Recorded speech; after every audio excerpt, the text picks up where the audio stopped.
What's going on, everyone? Thank you for coming back to the channel. I Am Toys. As usual, make sure you hit the 4K option on that browser so you get this piece in all its full glory and resolution, because you're definitely going to want to see this in its full clarity. And as usual, folks, please hit the like button if you like this video. If you don't like it, hit the dislike button.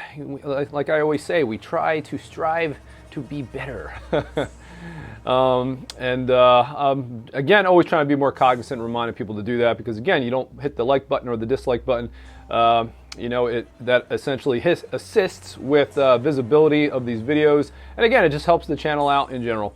So obviously this is again another horror review. This is the Beto Matali Friday the 13th Part 3 figure set. This came out 7 years ago, 6 years ago, somewhere around there, and is by far the best iteration, or we'll say Friday the 13th Part 3 iteration, I guess, or version that exists, we'll say, in the world. As usual, this is a custom. I think there's maybe 20 pieces that were made. I do have the COA. I'll probably pop that out. And I'm going to work it a little bit in reverse. I'll probably show the box art after. That'll probably be last, because that definitely deserves some attention in this review for sure. So I am going to have this guy kind of rotate around first and let you see everything that comes with it, and then we'll kind of go through some of the accessories, show you some of those things, see if I can get the focus to work well on some of the accessories, because they're definitely worth checking out. Overall, what this figure comes with is just amazing. It's the best package set that you could probably imagine, that you could get when it comes to this character. It's just amazing. I don't know what else could really improve this. There are maybe some imperfections here and there with the figure itself, but overall it does not take away from this figure in any way, shape, or fashion, at least in my opinion. So let's just get to it, and I'll stop blabbing and get to talking about this figure and the movie, because the friggin' movie is historic in itself. So as you see this guy turn around, you're going to get the awesome kind of just overall proportional perspective look, you know, from this guy. And as you can see from especially this side profile shot, looks so good, man. I mean, the makeup effects that were created for Richard Brooker, you know, overall looks really good. I mean, some people may try to say the body's a little undersized, but the film, obviously he looks different from scene to scene. There's some scenes where he looks a little thinner. And it probably is, you know, to a degree, but for a 1/6 scale effort, it still looks fantastic. You know, as you can see from the back of the shirt, everything really form fits. It's supposed to be smaller, you know, on a smaller fit on him, obviously, especially within the scope of how he got it. And even the dude, again, just talking about the film a little bit, you know, Richard Brooker, technically, again, like similar to Part 6, you know, there's supposed to be somebody else playing this guy. And this guy, Steve Daskowitz, I think, whatever his name was, played Jason in Part 2, and they were going to bring him back, and they said he could reprise his role. But apparently, I don't know what the rumor is that supposedly they wanted him to pay his own airfare, from what I understand. I don't remember if I saw that in the documentary Part 3 or what the hell it was, but or if I read it. But apparently he didn't want to pay his own airfare, and that's kind of an asshole move anyway. I mean, why would you do that to somebody? But I don't know. I think I would have probably paid my own airfare to come out and play Jason. I mean, shit, to be in a movie and play Jason, I think I would have just ate that, man. You know, taking it to the chin and pay your airfare, dude. You get to be in a film. But he was obviously doing something better. He had his own standards. He said, hell no, I'm not going to pay my own airfare. So they recast him as Richard Brooker. And he plays Jason for, I believe, the majority of the film. I mean, I mean, sometimes there's multiple actors, but I believe he's the majority, takes over the majority of the role in that. And but it's just so funny, some of the shenanigans that go on in these films. But anyway, we'll talk about some of the other nuances of this movie and go over probably one of the funniest damn Jason kills I've ever seen in my entire life. I call it the Big Pimpin' Jason kill. And people are probably like, what the hell? Big Pimpin' Jason kill. I shit you not, guys, there is a kill in this movie that literally this Joker looks like he's walking away like a Mississippi pimp when after he pulls off this kill. Oh my God, man. But it's going to be hilarious when we actually, I show it to you, man. At some point I'll throw it in. But anyway, let me quit blabbing.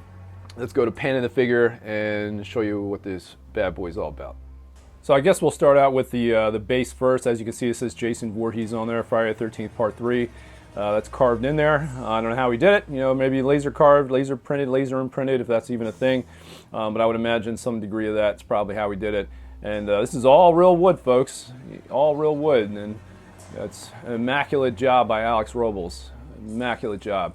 And this is the original Dio. I believe there's some newer ones. But the newer ones, I heard there's some differences. There are people out there that say the older ones are better overall. But you know, I don't know. I haven't seen the newer ones up close, so I don't know. I can't speak to that. But all right. But anyway, let me show you kind of overall what's going on with this piece. So the shoes are pretty accurate. I mean, I'm not going to show. I'm not going to flash comparison, you know, them. But Beto does a good job at kind of attention to detail. So I'm sure the shoes are accurate. Stiff Richards, he kind of maintains the Facebook group called Six Scale Grails, and also has his own YouTube channel called. He goes by Stiff Richards on there, or might even go by Six Scale Grails. But if you check out his video, he's got a video up of this piece, and he talks about the pants. And I must have watched his video probably 20 times leading up to this figure coming out. And he says the pants sometimes go underappreciated. As I go out of focus there, and I would say that he's probably right to a degree. You know, sometimes we don't pay attention to the nuances of the clothes, but there are no pockets on the back of this like they should, and they're pretty accurate to the film. They have some light weathering on it, if that's coming through. Hopefully, that Beto did kind of execute, and then Lupita obviously did the pants and the clothing. But the pants they're accurate, man. So we're not going to spend too much time talking about pants, but it's a great job, man. The shirt fits too small, like it should, and the bulges are there. There's a separation up at the neck, like it should be, and it's just fantastic, man. It's just really, really good. The barn comes with the chain, I believe. I'm not sure if the chain and the rope, I think, came separate. This dude Fred, he goes by Fred, but I think his real name is Lance. He better be Lance. and he said, I think the rope came separate, I believe, as part of a separate package, essentially, that you had to kind of, I guess, talk to Alex, later for. I can't remember the exact details. But as you can see, Alex did a great job on this. This is all wood too. The paint app is excellent. That door actually, that wooden latch right there, actually slides back and actually opens. If I can show you that later, I will. And as you can see, the paint application just overall is awesome, dude. And again, I believe this is all real wood, dude. All real wood. The rope also looks great. I mean, it looks like a damn rope, like it should. And you get so many awesome accessories with this. You know, Beto throw in the pitchfork. He throw in, obviously, the battle damage mask. You get frickin' 2 alternate heads. You get this one when he's up in the film, up in the window. And I think that was a flashback or something. Or was that like a dream sequence? I can't remember. I'm going to be rewatching this movie again tonight. But I did rewatch it like 2 weeks ago as well. But I think this was like a scene. It was like a flashback sequence. I can't freaking remember, man.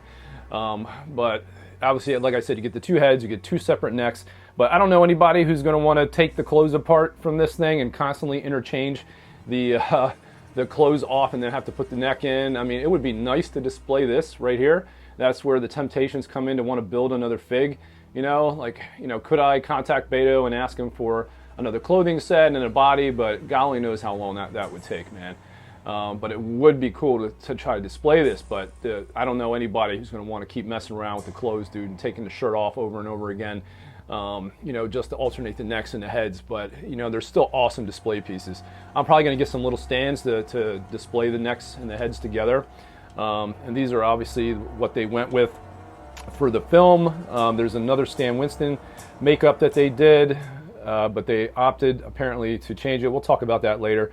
But these were the looks that they went with as far as the actual film.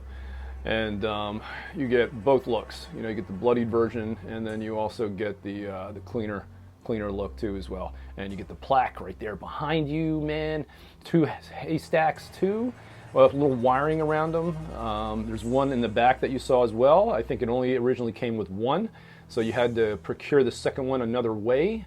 And the mask is pretty accurate, man. At least I say so, from these comparisons. You guys let me know in the comments if you think that's accurate. But I think it is, you know. I think it's as close as it can fucking be, man. And the battle damage mask I think looks pretty good as well. I think the detail is there. I think it, you know, it has those like kind of, what would you say, like it has this like smoother concave, or I don't even know if that's what I'm really trying to say, if that's accurate, at the sides where it kind of pulls in, you know, and it does that in the film. So again, I think it's pretty accurate. There's even some of the damage on the nose like there is in the film as well. I think it's well painted. Overall, the frickin', oh yeah. Overall, I think the pitchfork is done well. I think that's real wood. And those of you are probably like, oh, that's how he pulls those lights off. Yep, tumbler lights. But anyway, just awesome, dude. So I want to probably get into some of the accessories, but let me show you the Stan Winston mask or makeup first, and we'll chat about that real fast, and then we'll move on to maybe the accessories, or maybe blab about the movie a little bit more. We'll see. We're gonna slowly go up this guy, and what do you think's gonna show up, guys? What is it?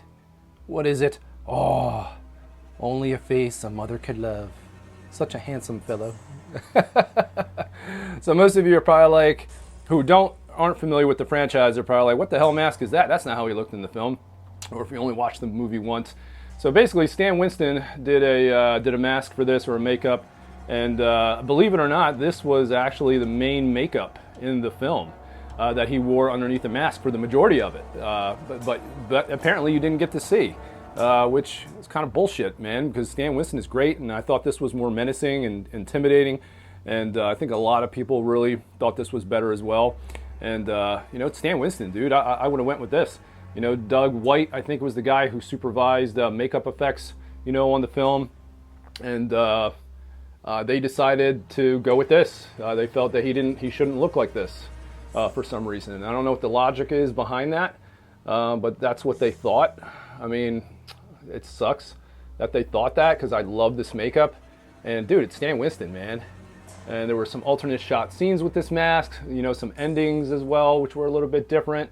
But they went with the ending they went with, and you know, it is what it is. And Stan Winston didn't even get a credit, I think, in the film. He was actually uncredited, which is kind of unbelievable. Freaking Stan Winston, man.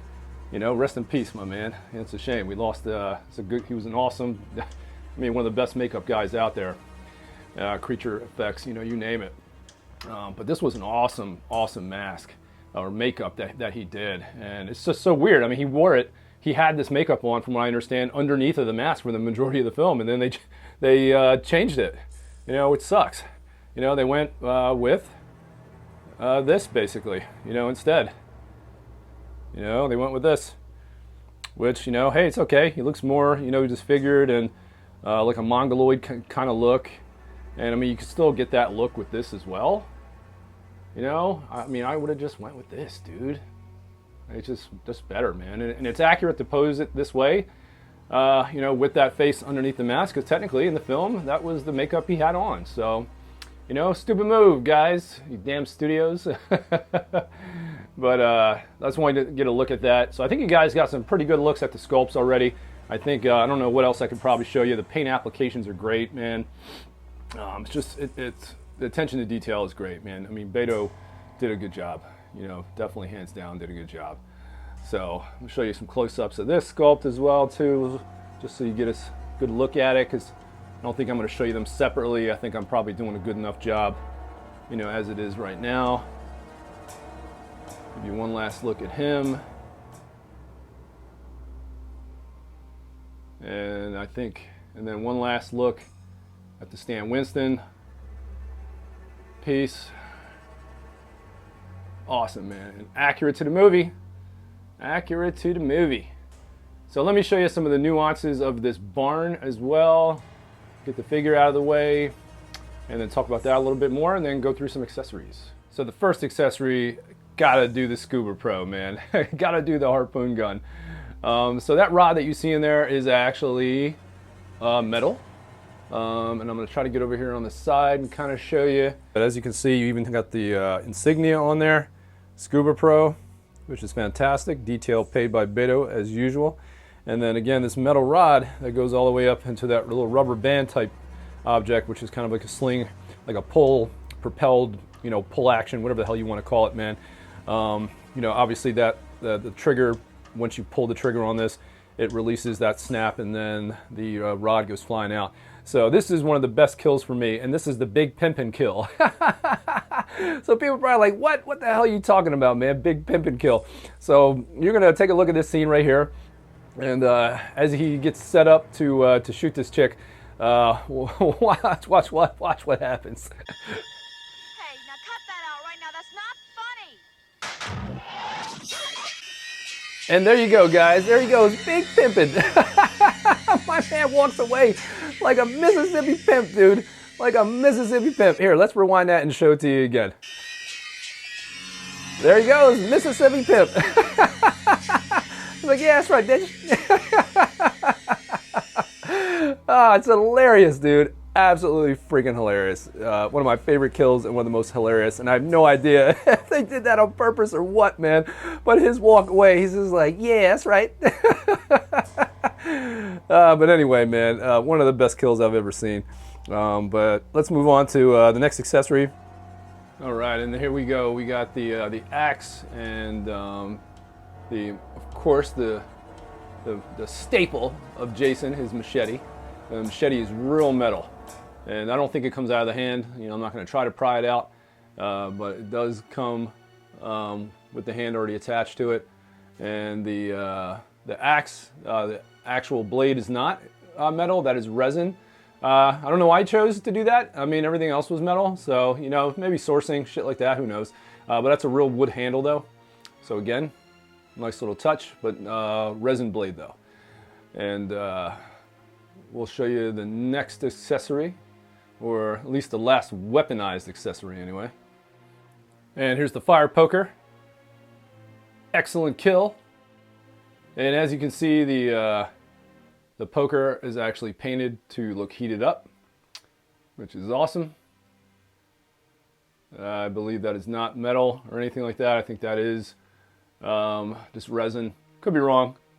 Didn't touch it up like I probably should have. But again, nice addition, man. And just overall looking at this base too, dude. I'll show you that hand in a second too as well. But just overall looking at this base, dude, the hay effect, how he did this and compacted it all together. I mean, it's just really fantastic. And again, this door opens, that little latch slides back, and then this allows you to know the paint on it's great. Hopefully that's all coming through, man. Love that he added this plaque, man. It's awesome. I love these little plaques. And then you look at the base of the base. Looks like the barn, man. Looks like a barn.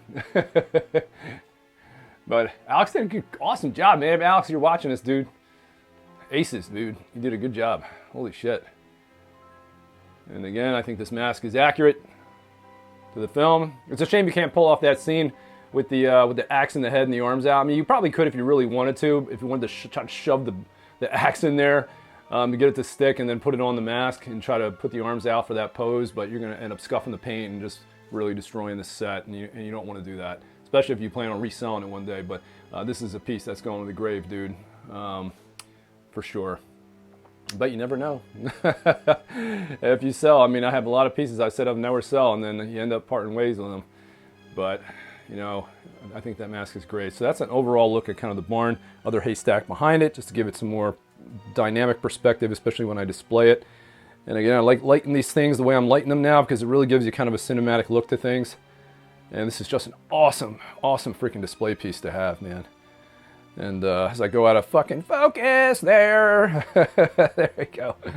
But really, really cool, man. So let me show you the hand in a little bit better of a close-up.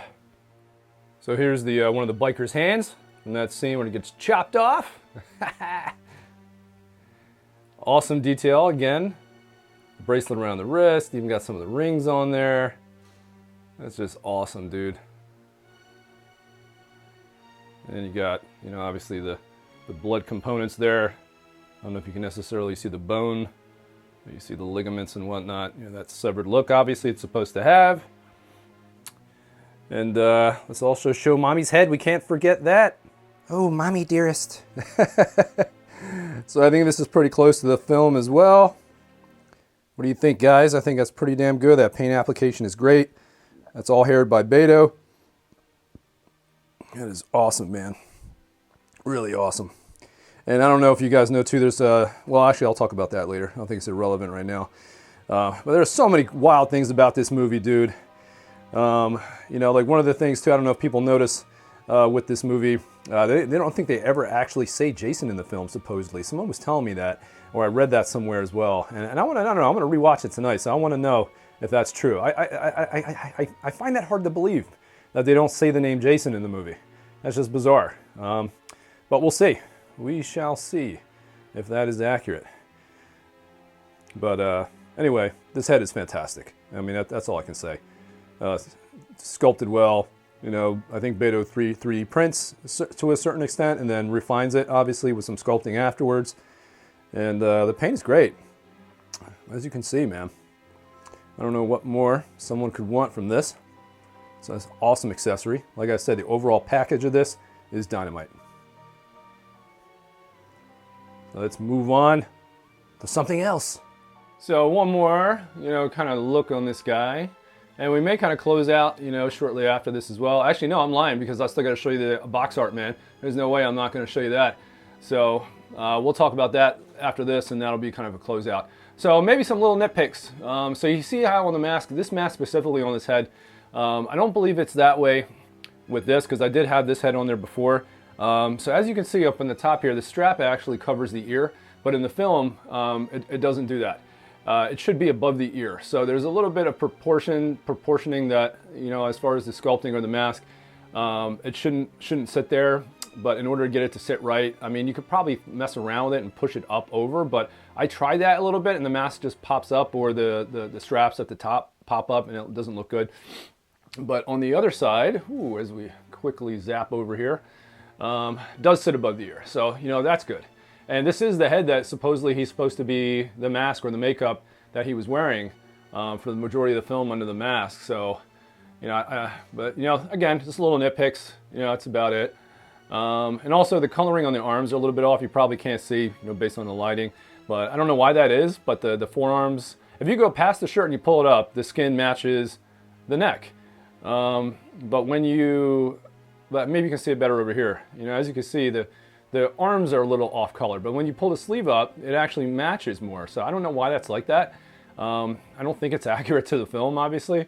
And then you have some other hands, multiple hands came with this, and some of the hands are different colors too. I'm not sure why that is. Again, I think his skin tone was, you know, matched his neck. Obviously he had human arms. But again, just small little nitpicks. And just talking about the film a little bit, I mean, there's just so many weird things about this movie that, you know, they kind of touched on. Obviously, this was the first time he put on the hockey mask, which is why this is a must-have figure, man, for me. I mean, I'm a huge slasher fan, you know, Jason, Freddy, Myers, you name it. And apparently, like, one of the dudes, I think one of the special effects guys was a hockey fan, I guess, from what I understand, and had a hockey mask. And Doug White, I think the original mask that he had was too small, so I think Doug White had the mask, I forget the word that they used, but had it processed to a degree and had it bigger, so then Brooker could wear it, and you know, and poof, there you go. But it's funny in the documentary when you watch it, Crystal Lake Memories, and they talk about it, like everyone kind of takes credit to a degree on whose idea it was to don the hockey mask. But apparently it was also a lazy move too, from what I understand, as part of the decision process. You know, they don't think they quite knew what they wanted to do, and they decided to do it, you know, with the mask. There's also this weird, like, underlying rapey thing going on in the film too. If you guys remember, apparently Chrissy, I think Higgins, or her Dana, the actress, there was a plot point where she, like, flashbacks, and you see her talking about, like, this weird encounter she had with Jason. And they, like, almost imply that she was, like, sexually assaulted by him possibly or something, but they don't exactly mention it. But she talks about, like, this trauma and whatnot, so it's just very, very weird, man. But they do touch upon that, which is, it's a little stranger plot point of the film, kind of insinuated somewhat, but they never really actually talk about it. Or make it outright, you know, knowing that that's what happened. But it's, again, little nuances of the film, which is just, you know, really, really interesting. And then filming the film, right? When they were filming the movie, I think it was called, like, Crystal Japan or something. That was, like, the pseudonym it was under. A lot of films do that because they don't want it. Obviously a whole bunch of people showing up like, yeah, man, we want to see, we want to watch this Jason film, the next part 3 being filmed. And this was also one of the first films to use 3D tech too, man, which was a pain in the ass from what I understand. I think it was used relatively well. And you actually get 3D glasses with this too as well. Beto even threw that in. But the technology itself, was a little risky at the time, but they needed a gimmick and they executed it and they did well, man. It was cool. It didn't like blow you away with the movie, but it wasn't some fucking addition that really was like, oh man, this is the greatest film ever made. But they wanted a gimmick to bring people, kind of in. And they did. And I think they executed it kind of well. Some of the scenes that you saw utilizing were probably a little stupid, but it was cool, man. It was for the time period and new for the time period in movies. So I don't know if they were the first film to do that, but they definitely get some of the credit for I guess executing it with some style in a slasher movie of all films. And that's really about it, man. I'm trying to think of any other weird kind of things about the movie or cool stuff. I think that's really about it. I mean, that's the major stuff anyway, Like I said again, he first time he puts on the mask is in this film, so you had to have this thing. It's just absolutely fantastic. So let me show the box art and we'll kind of close out with that and just show you some of the details on that. I'll rotate it around. So this is the last look. Last chance you're gonna get to see the figure. Again, it's just overall sick detail, attention to paid to detail. I mean, it's just amazing, dude. And this is a complete set, guys. Everything. This is the OG version, man. Just absolutely amazing. Yeah, man. Never gonna be selling this, dude. Never, never, never, never. All right, guys, let's take a look at that box art, and then we will close out, kids. So here you go, guys. Here's the box art. It's awesome, dude. Like I said, you get the 3D glasses. There's the COA. This is number 17 of 20 pieces. So only 20 pieces of this exist in the world, guys. And Beto's been doing some re-releases, some 10-year anniversaries, and the process of doing that, or the idea of doing that, is frowned upon, honestly, by a lot of different collectors, and I would have to agree, to an extent, because people want this to stay limited, man. You know what I mean? But I can understand other people, wanting access, and obviously Beto, knows these things are in demand. People like them, but there are people out there that and again, I would consider myself in that camp as well. Would like to see these, stay limited, stay at the 20 pieces, don't do any reruns. But it's up to the artist to do those things. These pieces go for hefty prices in the aftermarket, and a lot of people are worried about their investments being compromised because of that, because then the original maybe won't be worth as much, or kind of gets devalued. But obviously, like when I buy these pieces, a lot of them I'm keeping forever, man. Especially this, at least ideally that's what I'm doing. But other people may want to move these things, and if you spend $4 or $5 grand or something like that on trying to get these, and then there's a newer version that comes out, you try to resell yours, are you going to get your money back? Who knows? But with the reruns, though, when Beto or One's Customs or anybody, sometimes there's little differences. Sometimes maybe sourcing the material is a little bit more difficult. Maybe the shirt has to change, or something, little changes, basically. Who knows? But maybe that will make the original set still be the OG piece and the one to have. But I know there's some rumors about supposedly, this set being redone. I hope that doesn't happen. But we'll see. And then, as you see, the back of this box is 3D, so that's awesome. Again, if you really wanted to, you could throw the glasses on, look at it, and say, "Hee, ooh, look, 3D." But it's a nice touch, man. Beto threw a lot of stuff in there. You get the nice Stan Winston look on that side. And other than that, I don't know what else I can tell you about the box art. It's just awesome. I know Beto is talking about possibly not doing box art like this anymore, which would suck. He's doing like a standard kind of custom horror figures, which is what they go by generally, him and Lupita. So I don't know. I like the box art though. It makes it unique. And the box art on mine, my box specifically, is in fantastic condition, man. It's minty fresh. Just overall fantastic piece, man. And those of you out there, I don't know how I can convey how hard it is to find one of these or for someone to want to sell them. Because the one dude that initially came at me, because I put an interest, want to buy, feeler out there. And I had one guy, I think he was maybe based in the UK or out in Europe, hit me up, but he's like, I'll think about it. But it's one of my favorite pieces, and obviously for damn good reason, And Fred or AKA Lance as well, for him to actually part ways with this, we mutually agreed that we were helping each other out to a degree. He had stuff he wanted to do, I had stuff, I wanted this piece really bad. So in the end, we're both happy. He's a great guy, man. Awesome to do, a pleasure to do business with, and he and I have actually realized that we have quite a bit in common too, as well. Lance, if you're watching this, man, you and I probably be best friends, man, if you lived here, over in New England, man. But one day, man, maybe we'll get together and hang out. So, all right. Anyway, but I digress. So that's about it. I'm a huge Friday the 13th fan, as you can possibly imagine. And I didn't show this in my last video, but I'm going to show it here because I wanted to do it in the part 6, but I forgot.